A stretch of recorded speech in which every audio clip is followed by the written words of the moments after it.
Hello everyone, how are you doing? This is MD Tech here with another quick tutorial. In today's tutorial, I'm going to show you guys how to clear your cache on your Windows 11 computer.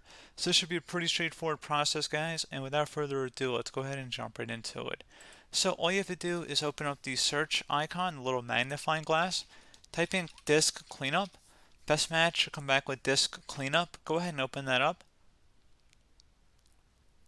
You want to go ahead and make sure DirectX shade cache is checkmarked, as well as temporary files and program files in here too.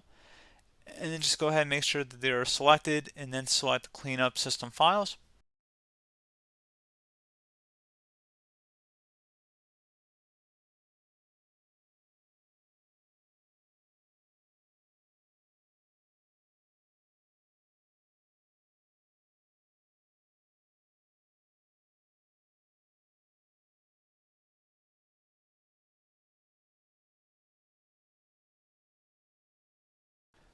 And you're going to go ahead and select OK.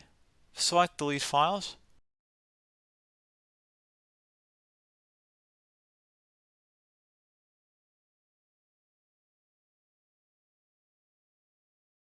And there you go, guys. Should be as simple as that.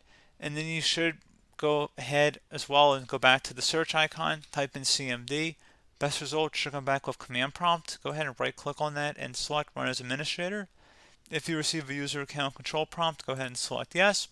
And you want to go type in ipconfig space /flush DNS. Flush DNS should all be one word attached to that / out front. Hit enter on your keyboard. Should come back with successfully flushed the DNS resolver cache. Now that you've done that, you should be able to close out of here, restart your computer, and that should be about it. So as always, thank you guys for watching this brief tutorial. Do hope I was able to help you out, and I do look forward to catching you all in the next tutorial. Goodbye.